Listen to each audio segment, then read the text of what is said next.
Okay, this is an introductory video of how to find your Amerindian ancestry using your DNA test. So I'm breaking it into parts because it's a lot of information. So if I were you, I would watch out for the different parts that I'll be uploading. But I want to start off with showing you how to identify the Paleo American DNA because it's not recognized as its own DNA. Just like, the African American or Black American is not recognized as their own ethnic group. So instead, when you look at the results from DNA tests, they're pretty much like oracles, like predictions. They're pretty much like, they're telling you these populations can possibly make up you, like their estimations. So like think of it as like someone asking, um, how many numbers can you get to make up 10?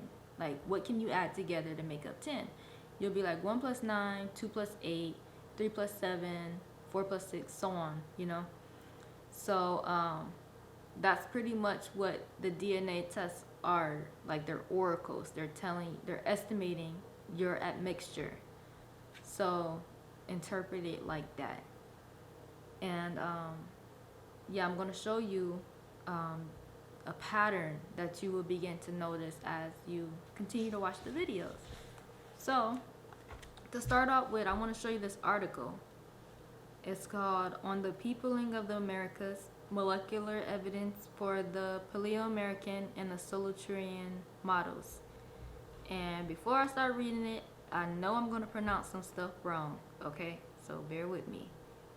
It says morphological and archaeological studies suggest that the Americas were first occupied by non-Mongoloids with Austro-Melanesian traits, the Paleo American model, which was subsequently followed by Southwest Europeans coming in along the pack ice of the North Atlantic Ocean, and by East Asians and Siberians arriving by way of the Bering Strait. Past DNA studies, however, have produced different accounts.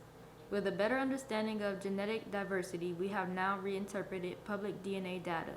Consistent with our recent finding of a close relationship between South Pacific populations and Denisovans or Neanderthals who were archaic Africans with Eurasian admixtures, the 9,500-year-old Kennewick man skeleton with Australo-Melanesian affinity from North America was about equally related to Europeans and Africans, least related to East Asians among present-day people, and most related to the 4,200-year-old Neanderthal.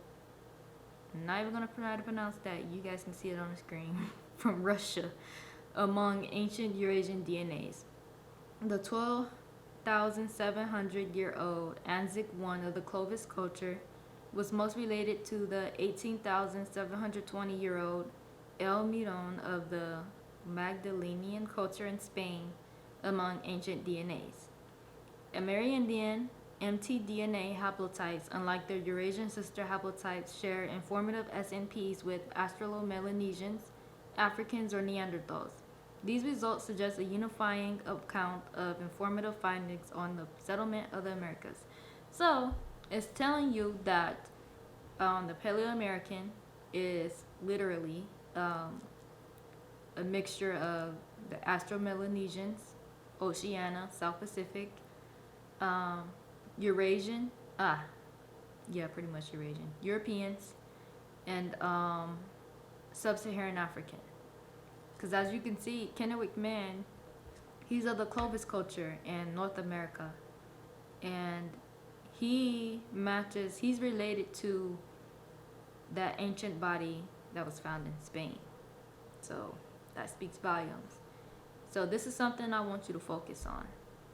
Now let me pull up the heck, move out my way. Let me pull up the DNA results. Let me see. Okay. This is what a lot of people don't talk about. Something. Okay, this is what a lot of people don't talk about. So you see where it says ethnicity estimate.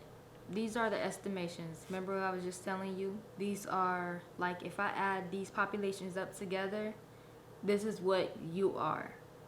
So the ones with the solid dots, it say they indicate distant origins between 500 to 1,000 years ago. Results with the dot with the circle around it indicate more recent origins between 50 to 300 years ago. So keep that in mind, because people don't pay attention to that, because they would see like the solid dots here, they would show their DNA tests here, and they will you don't see a Amerindian, and when you don't see a Amerindian, they want to ridicule you and say that you don't have it. You don't have a Amerindian DNA. But keep in mind, this is 500 to 1,000 years ago.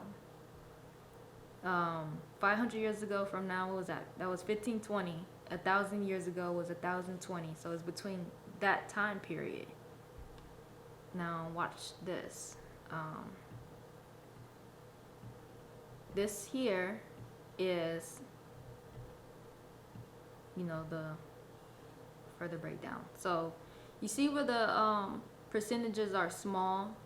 A lot of the times when people do have like the Amerindians show up and it's like 1%, don't just shove that aside, because a lot of people be like, that's only 1% Amerindian DNA. They say Black Americans only have 1%. Well, that doesn't mean that it's irrelevant. That actually can signify that this is your distant ancestor. This is your most ancient ancestor, and the rest came recently. So it will further pretty much prove that you are indigenous.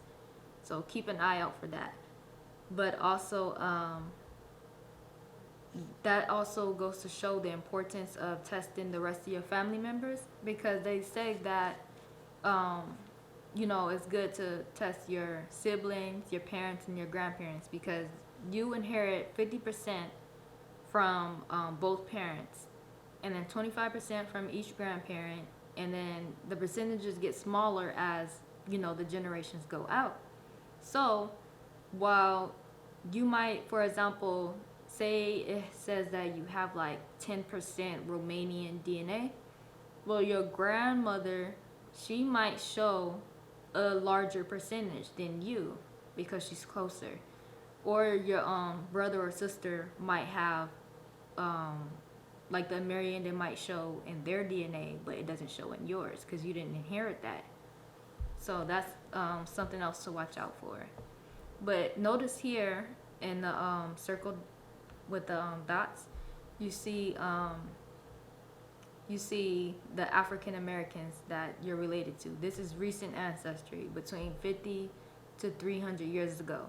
So you're more closely related to other African Americans than to these populations here. These are more ancient.